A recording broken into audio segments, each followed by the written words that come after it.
Tu casa debería ser el único lugar en el mundo donde te sientes completamente segura.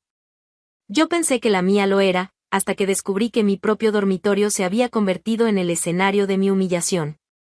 Me conta en los comentarios de qué ciudad me estás escuchando, y que Dios bendiga a tu familia. Soy Manuela, tengo 36 años, trabajo como analista financiera en una empresa de consultoría en Barcelona, y durante los últimos 2 meses he estado sintiendo que algo extraño pasaba en mi casa. No podía explicarlo racionalmente, pero tenía esa sensación persistente de que alguien había estado en mi espacio personal cuando yo no estaba. Al principio pensé que era paranoia. Trabajar 10 horas diarias analizando riesgos financieros puede hacer que desarrolles una tendencia a buscar problemas donde no los hay. Pero las señales eran demasiado específicas para ser imaginación. Pequeñas cosas que cualquier persona normal podría pasar por alto. Mi crema hidratante facial que siempre dejaba en el lado izquierdo del tocador aparecía en el lado derecho. El frasco de perfume que guardaba en la segunda fila estaba en la primera. La almohada de mi lado de la cama tenía una ligera depresión que no recordaba haber hecho. Durante semanas intenté convencerme de que estaba siendo demasiado obsesiva. Tal vez Carlos, mi marido, había estado reorganizando cosas mientras yo trabajaba. Tal vez la mujer de la limpieza que venía 2 veces por semana había movido objetos sin darse cuenta. Pero Carlos trabajaba desde casa como diseñador gráfico freelance, y cuando le pregunté sobre los cambios en el dormitorio, siempre tenía la misma respuesta: no había notado nada diferente. ¿Estás segura de que no los moviste tú misma?, me preguntaba con esa sonrisa condescendiente que había comenzado a usar últimamente cuando yo mencionaba cualquier cosa que lo molestara. Estoy segura. Siempre dejo mis cosas en el mismo lugar. Tal vez María los movió cuando limpiaba. María limpia los martes y jueves. Estas cosas estaban diferentes los lunes.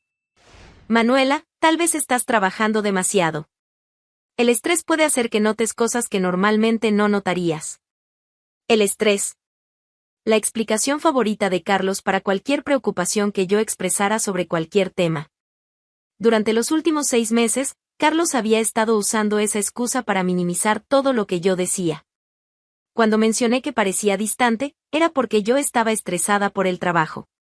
Cuando noté que había comenzado a vestirse mejor para quedarse en casa, era porque yo estaba proyectando mis propias inseguridades. Cuando pregunté por qué recibía llamadas que terminaba rápidamente cuando yo entraba a la habitación, era porque yo estaba siendo paranoica debido a la presión laboral. Según Carlos, todos mis instintos estaban equivocados y todas mis observaciones eran producto de una mente sobreexigida. Pero mis instintos como analista financiera se habían desarrollado precisamente para detectar irregularidades sutiles en patrones que otros pasaban por alto. Era mi trabajo profesional encontrar discrepancias pequeñas que indicaran problemas más grandes. Y las discrepancias en mi dormitorio estaban volviéndose más frecuentes y más obvias. El mes pasado comencé a documentar los cambios mentalmente. Cada mañana antes de irme al trabajo, memorizaba la posición exacta de objetos específicos en mi tocador y mi mesa de noche. Cada noche cuando regresaba, revisaba si algo había cambiado. La frecuencia era alarmante. 2 o 3 veces por semana, algo estaba fuera de lugar. Pero lo que realmente comenzó a preocuparme no fueron los objetos movidos, sino los objetos que desaparecían temporalmente. Hace 3 semanas, mi pulsera de plata favorita, que siempre dejaba en el mismo compartimento de mi joyero, no estaba ahí cuando llegué del trabajo. Carlos me dijo que no había visto ninguna pulsera. Al día siguiente, la pulsera había reaparecido en su lugar habitual. ¿Ves? Estaba ahí todo el tiempo, me dijo Carlos cuando se la mostré. No estaba ahí ayer. Revisé ese compartimento específicamente. Tal vez estaba debajo de otra cosa y no la viste. No había nada más en ese compartimento. Manuela, ¿realmente crees que alguien entró a nuestra casa para tomar prestada tu pulsera durante un día? Cuando lo planteaba así, sonaba ridículo. Pero mi pulsera había desaparecido y reaparecido sin explicación lógica. Hace 2 semanas pasó lo mismo con mi pintalabios rojo favorito. Un día no estaba en mi bolso de cosméticos, al día siguiente había regresado. Y la semana pasada, el pequeño frasco de perfume que uso ocasionalmente para ocasiones especiales estuvo ausente durante 2 días antes de reaparecer exactamente donde lo había dejado. Alguien estaba tomando mis cosas, usándolas y devolviéndolas. La realización me golpeó como un puño en el estómago. Una mujer estaba en mi casa, usando mis cosas personales, y después las regresaba como si nada hubiera pasado. ¿Pero quién? ¿Y cómo? Carlos trabajaba desde casa todos los días. Nuestra casa estaba en un cuarto piso sin ascensor, en un edificio con portero. No era fácil que alguien entrara sin ser notado. A menos que esa alguien fuera invitada. El lunes pasado decidí hacer un experimento. Antes de irme al trabajo, coloqué 3 objetos en posiciones muy específicas que recordaría exactamente, mi crema de manos en un ángulo particular en la esquina izquierda del tocador, mi cepillo de cabello con el mango apuntando hacia la ventana, y mi libro actual abierto en la página 47 sobre la mesa de noche. Cuando regresé esa noche, los 3 objetos habían sido movidos. La crema estaba en la esquina derecha. El cepillo apuntaba hacia la puerta. El libro estaba cerrado. Alguien había estado en mi dormitorio durante el día. Alguien había usado mi espacio personal, había tocado mis cosas, y había intentado volver a colocarlas en sus lugares originales pero sin el cuidado suficiente para evitar que yo lo notara. Esa noche confronté directamente a Carlos. Alguien estuvo en nuestro dormitorio hoy. ¿Qué quieres decir? Dejé 3 cosas en posiciones específicas esta mañana. Las 3 fueron movidas. ¿3 cosas en posiciones específicas? Manuela, ¿estás escuchándote? Estoy escuchándome perfectamente. Y te estoy diciendo que alguien estuvo en nuestro dormitorio. ¿Y quién crees que pudo haber estado ahí? No lo sé. Pero necesito que me digas si trajiste a alguien a casa hoy. ¿Trajiste a alguien? ¿Como quién? Como cualquier persona. Un cliente, un amigo, alguien para arreglar algo. No traje a nadie. Y antes de que preguntes, tampoco vino nadie sin que yo lo supiera. Entonces, ¿cómo explicas que mis cosas hayan sido movidas? No las explico porque probablemente no fueron movidas. Probablemente no recuerdas exactamente cómo las dejaste. Recuerdo exactamente cómo las dejé. Manuela, esto está volviéndose obsesivo. Tal vez deberías hablar con alguien. ¿Hablar con alguien? Un profesional. Alguien que pueda ayudarte a manejar el estrés del trabajo. Carlos acababa de sugerirme que necesitaba terapia porque había notado que alguien estaba invadiendo mi espacio personal. Esa noche decidí que si Carlos no iba a tomarme en serio, tendría que investigar por mí misma. Durante los siguientes días presté atención obsesiva a cada detalle del comportamiento de Carlos. Sus horarios, sus llamadas telefónicas, sus cambios de humor, cualquier cosa que pudiera darme una pista sobre lo que realmente estaba pasando. Lo que noté fue que Carlos parecía especialmente nervioso los miércoles. Los últimos 3 miércoles, había estado inusualmente atento conmigo por la mañana. Me preparaba café sin que se lo pidiera, me preguntaba detalles específicos sobre mi horario del día, y se aseguraba de saber exactamente a qué hora iba a regresar a casa. También había notado que los miércoles, cuando llegaba del trabajo, Carlos parecía especialmente relajado. Como si hubiera tenido un día particularmente bueno. Y los miércoles eran exactamente cuando más objetos aparecían movidos en mi dormitorio.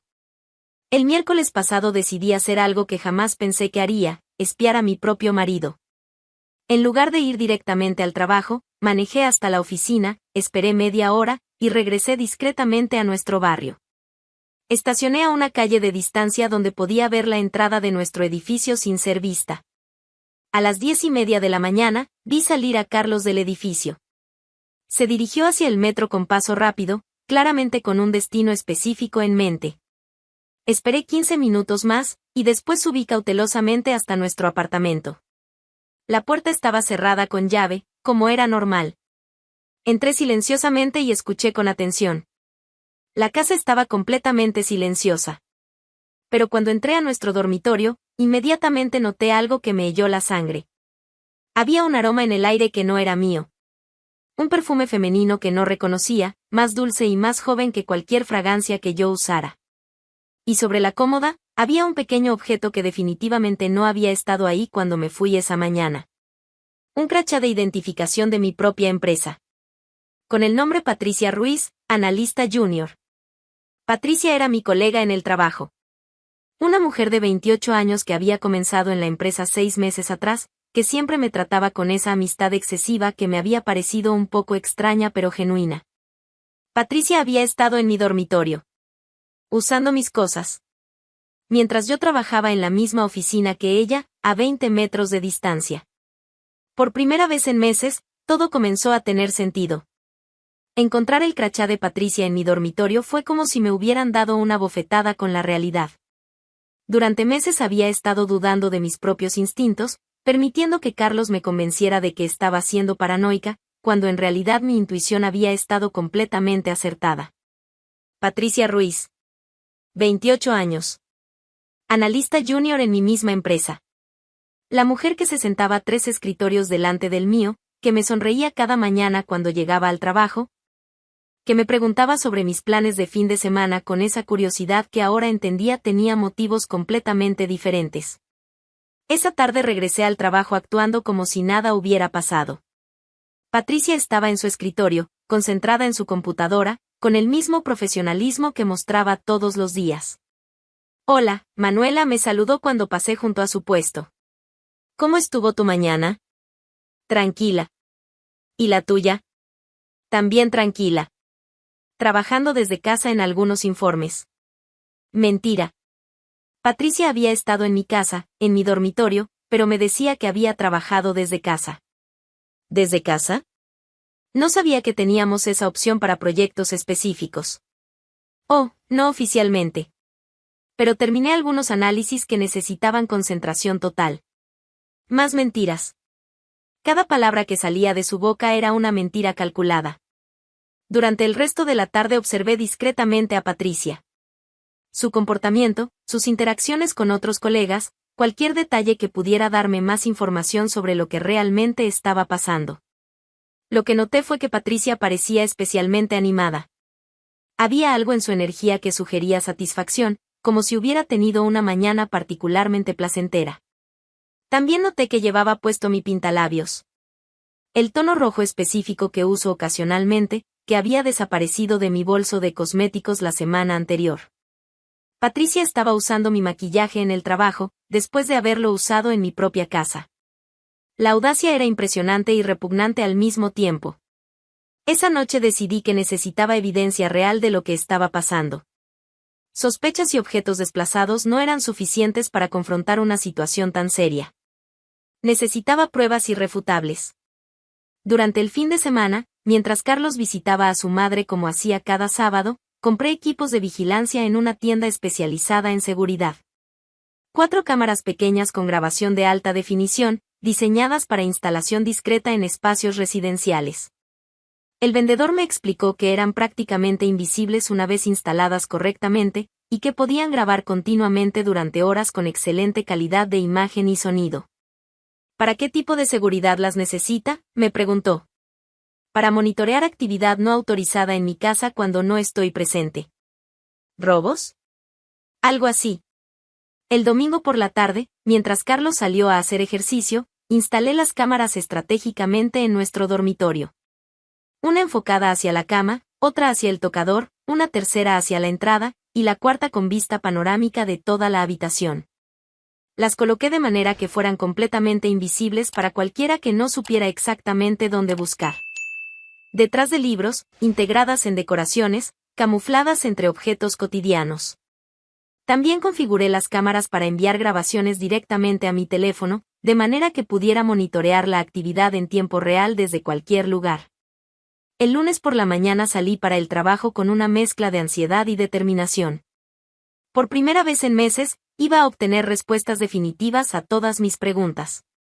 Durante toda la mañana revisé periódicamente mi teléfono, pero las cámaras no detectaron ninguna actividad inusual. Carlos parecía estar trabajando normalmente en su oficina casera. Pero el miércoles fue diferente. A las 10:15 de la mañana, recibí una notificación en mi teléfono. Las cámaras habían detectado movimiento en el dormitorio. Abrí la aplicación de monitoreo y vi a Carlos entrando a la habitación, pero no solo. Estaba acompañado por Patricia. Patricia llevaba puesta ropa casual elegante que claramente se había escogido con cuidado para la ocasión. Carlos la guiaba hacia la cama con una familiaridad que indicaba que esto no era su primera visita. Lo que vi en los siguientes minutos me devastó completamente. No solo por la traición sexual, que era terrible en sí misma, sino por la manera como Patricia se comportaba en mi espacio personal. Después de su encuentro íntimo, Patricia se levantó y comenzó a caminar desnuda por mi dormitorio como si fuera su propio territorio. Abrió mi armario y comenzó a revisar mi ropa, haciendo comentarios despectivos sobre mis gustos y mi estilo. No entiendo cómo puede vestirse tan aburrida teniendo un armario tan grande, le dijo a Carlos mientras examinaba mis blusas. Manuela es muy conservadora, respondió Carlos. Nunca ha tenido mucho sentido de la moda. ¿Y esto? Patricia sacó mi vestido negro favorito, el que uso para ocasiones especiales importantes. Esto parece de señora mayor. Se lo compró para la cena de aniversario del año pasado. Pensé que se veía bien, pero tienes razón, es muy tradicional. Patricia se puso mi vestido y se miró en el espejo de cuerpo completo. A mí me queda mucho mejor. Tengo la figura para este tipo de ropa. Te queda perfecto. ¿Crees que se daría cuenta si me lo llevara? ¿Para qué lo quieres? Tengo una cena importante la próxima semana. Este vestido sería perfecto, y claramente ella no sabe cómo aprovecharlo. Tal vez sea muy arriesgado. ¿Arriesgado? Esa mujer no se da cuenta de nada. Durante meses he estado usando sus cosas y ni siquiera se ha dado cuenta. ¿Qué cosas has estado usando? Su maquillaje, sus perfumes, sus joyas. Incluso probé su ropa interior la semana pasada. Mi ropa interior. Patricia había estado usando mi ropa interior íntima. ¿En serio? Quería ver cómo se sentía ser ella por un día. Fue divertido caminar por su casa, dormir en su cama, usar todas sus cosas personales. ¿No te parece extraño? ¿Extraño? Es emocionante. Es como tener una vida doble. Durante el día trabajo con ella, actúo como su amiga, y por las tardes vengo aquí y vivo su vida mejor de lo que ella la vive. Carlos se rió como si Patricia hubiera hecho un chiste particularmente inteligente. ¿Y si algún día se da cuenta? ¿Darse cuenta de qué? ¿De que su marido prefiere a una mujer más joven y más interesante? ¿De que su supuesta vida perfecta es una mentira? ¿Crees que nuestra vida es una mentira? Por supuesto que es una mentira. Tú eres infeliz con ella, ella está demasiado obsesionada con el trabajo para prestarte atención real, y yo soy obviamente mejor pareja para ti en todos los sentidos. ¿En todos los sentidos? Soy más joven, más divertida, más aventurera. Y claramente entiendo tus necesidades de una manera que ella nunca ha entendido. ¿Y qué pasa cuando esto se vuelva más serio? ¿Más serio cómo? Cuando decidamos estar juntos oficialmente. Patricia se acercó a Carlos y lo besó mientras seguía usando mi vestido. Cuando eso pase, ella va a tener que aceptar que perdió. Que la mujer mejor se quedó con su hombre y con su vida. ¿Y el trabajo? ¿Qué pasa con el trabajo? Van a ser incómodo trabajar juntas cuando sepas que te quedaste con su marido. ¿Incómodo? Va a ser divertido. Cada día voy a llegar a la oficina sabiendo que la noche anterior estuve en su cama, usando sus cosas, viviendo la vida que ella cree que tiene. Eres malvada. Soy inteligente. Y ganadora. Patricia se quitó mi vestido y comenzó a usar mi maquillaje frente al espejo del tocador. Mira esto, me dijo a Carlos mientras aplicaba mi delineador de ojos. Incluso su maquillaje me queda mejor. Tengo los ojos más bonitos, la piel más joven. Definitivamente. ¿Sabes qué voy a hacer? ¿Qué? Voy a tomarme una foto usando su maquillaje en su espejo. Para recordar este momento. Patricia sacó su teléfono y se tomó varias selfies posando con mi maquillaje, en mi dormitorio, después de haber tenido relaciones con mi marido en mi cama. ¿Y si algún día ve esas fotos? ¿Cómo va a verlas? Además, para cuando esto termine, ya voy a tener todo lo que quiero de su vida. ¿Todo qué? Su marido, su casa, su posición en el trabajo. Todo lo que ella cree que tiene asegurado. ¿Su posición en el trabajo? Patricia, llevo 6 meses estudiando cómo trabaja, cómo toma decisiones, cuáles son sus debilidades profesionales.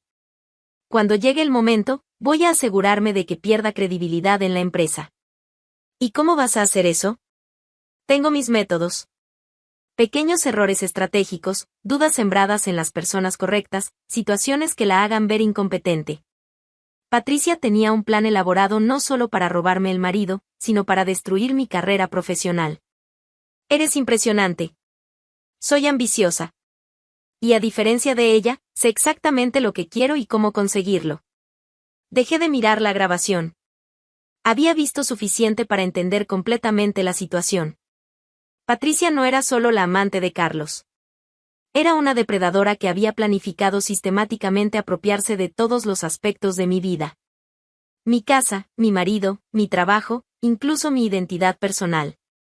Y Carlos no era una víctima pasiva de seducción. Era un participante activo que disfrutaba de la humillación que Patricia me estaba infligiendo. Durante los siguientes días continué grabando. Los encuentros se repetían 2 veces por semana, siempre con el mismo patrón: sexo, después Patricia explorando y criticando mis pertenencias, y conversaciones donde planificaban mi reemplazo completo. También descubrí que Patricia había estado tomando fotos de mi ropa, mi decoración, mis productos de belleza, aparentemente para replicar mi estilo pero mejorado. Cuando vivamos juntos oficialmente, le dijo a Carlos durante una de las grabaciones: voy a redecorar todo esto. Voy a convertir esta casa aburrida en algo moderno y elegante. ¿Y si a Manuela no le gusta? ¿Manuela? Para entonces Manuela ya no va a vivir aquí. ¿Estás segura de que se va a ir sin problemas? No le va a quedar alternativa. Cuando pierda su trabajo y su marido al mismo tiempo, no va a tener recursos ni para pelear. Después de 2 semanas de grabaciones, tenía evidencia más que suficiente para destruir tanto a Patricia como a Carlos. Pero antes de confrontar la situación, quería asegurarme de tener un plan completo. No solo para terminar con la traición, sino para proteger mi carrera y mi futuro. Porque si Patricia pensaba que podía arruinar mi vida profesional mientras se acostaba con mi marido, estaba a punto de descubrir que había elegido a la mujer equivocada para atacar. Y yo iba a asegurarme de que el precio de su ambición fuera exactamente todo lo que ella pensaba que iba a ganar. Después de 2 semanas recopilando evidencias, tenía material suficiente para destruir tanto a Carlos como a Patricia. Pero a diferencia de ellos, yo iba a ejecutar mi plan de manera inteligente y estratégica. La primera fase fue confrontar a Carlos. No quería un drama emocional largo, sino una separación rápida y definitiva que me permitiera enfocarme en reconstruir mi vida. El jueves por la noche, después de confirmar que Patricia había estado en mi casa esa tarde, le mostré a Carlos una selección de las grabaciones más incriminatorias. Su reacción fue exactamente lo que había esperado: pánico, intentos patéticos de justificación, y finalmente súplicas por una segunda oportunidad. Le expliqué que tenía 3 opciones: salir voluntariamente de la casa esa misma noche, esperar a que lo echara legalmente, o ver cómo todas las grabaciones llegaban a su madre, sus hermanos, y cada contacto profesional que tenía en Barcelona. Carlos eligió la opción más digna que le quedaba. Empacó sus cosas básicas esa noche y se fue a un hotel. Al día siguiente cambié todas las cerraduras de la casa y contraté un abogado para iniciar el proceso de divorcio más rápido posible. Pero Carlos había sido la parte fácil. Patricia requería una estrategia más elaborada. Durante las grabaciones había escuchado exactamente cómo planeaba sabotear mi carrera. Pequeños errores estratégicos, dudas sembradas en personas importantes, situaciones diseñadas para hacerme ver incompetente. Decidí usar exactamente la misma estrategia contra ella, pero con la ventaja de que yo conocía el funcionamiento de la empresa mucho mejor que ella. La primera oportunidad llegó la semana siguiente. Patricia estaba trabajando en un análisis de riesgo para un cliente importante, y yo sabía que había cometido un error fundamental en sus cálculos de proyección. En lugar de corregirla directamente, mencioné casualmente mis preocupaciones sobre ese tipo de análisis a Sandra, nuestra supervisora directa. He estado revisando algunos de los métodos que usamos para proyecciones de riesgo, le dije durante una reunión informal. Me pregunto si todos nuestros analistas están aplicando los mismos estándares de precisión. ¿Hay algún problema específico? No un problema, solo inconsistencias menores que podrían acumularse en errores más grandes con clientes importantes. ¿Puedes ser más específica? Preferiría no señalar casos individuales, pero tal vez sería útil revisar algunos de los análisis recientes antes de que lleguen a los clientes. Sandra decidió revisar todo el trabajo pendiente del departamento. cuando encontró los errores en el análisis de Patricia, no los vio como un problema de entrenamiento sino como falta de atención profesional. Patricia recibió su primera amonestación formal. No entiendo qué pasó, me dijo Patricia esa tarde, buscando apoyo. Revisé esos números varias veces.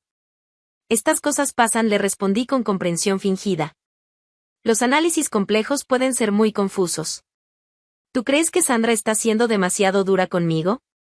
Sandra solo quiere asegurar que mantengamos nuestros estándares de calidad.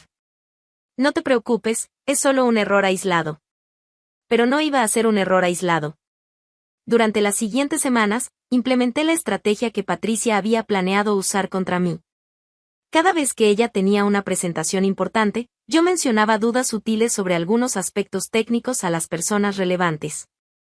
¿Has notado alguna inconsistencia en las metodologías que estamos usando para análisis de sectores emergentes? Le pregunté a Miguel, nuestro analista senior, antes de una reunión donde Patricia iba a presentar. ¿Qué tipo de inconsistencias? Nada grave, pero he visto algunos enfoques que me parecen ligeramente diferentes de nuestros protocolos estándar. Durante la presentación, Miguel hizo preguntas específicas que Patricia no pudo responder adecuadamente porque efectivamente había usado métodos que no seguían nuestros protocolos establecidos.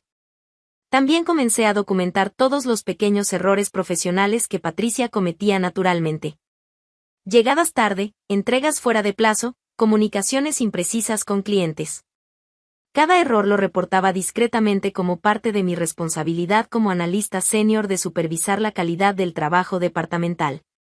Patricia parece estar teniendo dificultades para adaptarse a nuestros estándares de puntualidad, le mencioné a Sandra después de que Patricia llegara tarde 3 veces en 2 semanas. ¿Has hablado con ella sobre eso? He tratado de ser mentora, pero tal vez necesita orientación más formal. Mientras ejecutaba esta estrategia profesional, también trabajé en mi propia reputación dentro de la empresa.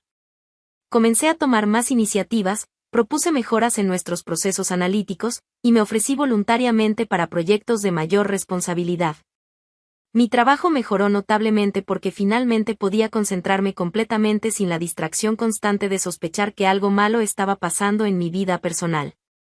El resultado fue que mientras la reputación de Patricia se deterioraba gradualmente, la mía se fortalecía. 3 meses después del descubrimiento de la traición, recibí una promoción a coordinadora senior del Departamento de Análisis de Riesgo. Un puesto que incluía supervisión directa sobre todos los analistas junior, incluyendo Patricia. Patricia asistió a la reunión donde anunciaron mi promoción con una sonrisa forzada que no ocultaba completamente su frustración. «Felicidades, Manuela», me dijo después de la reunión. «Te lo mereces». «Gracias, Patricia. Espero que podamos trabajar juntas de manera productiva». «Por supuesto». Pero durante las siguientes semanas, Patricia comenzó a mostrar signos evidentes de estrés. Llegaba al trabajo con ojeras, cometía errores más frecuentes, y había comenzado a tener conflictos menores con otros colegas. También noté que ya no llevaba mi maquillaje ni exhibía esa confianza arrogante que había mostrado en las grabaciones. La presión de trabajar directamente bajo mi supervisión, combinada con la acumulación de amonestaciones profesionales, estaba claramente afectando su desempeño. El punto de quiebre llegó cuando Patricia cometió un error significante en un análisis para un cliente importante. Un error que requirió que yo trabajara fin de semana completo para corregir antes de la fecha límite. Durante la reunión de revisión del incidente, Sandra tomó la decisión que yo había estado esperando. «Patricia, hemos documentado una serie de problemas de desempeño durante los últimos meses. Errores de cálculo, incumplimiento de plazos, y ahora este problema con el cliente Fernández. Puedo explicar cada uno de esos casos. El problema no es la explicación, sino el patrón. Necesitamos analistas que puedan mantener consistentemente nuestros estándares de calidad». ¿Qué significa eso? Significa que vamos a tener que terminar tu periodo de prueba. Patricia me miró directamente cuando Sandra anunció su despido. En sus ojos vi que finalmente entendía que había perdido algo más que un trabajo. Había perdido la guerra que ella misma había declarado.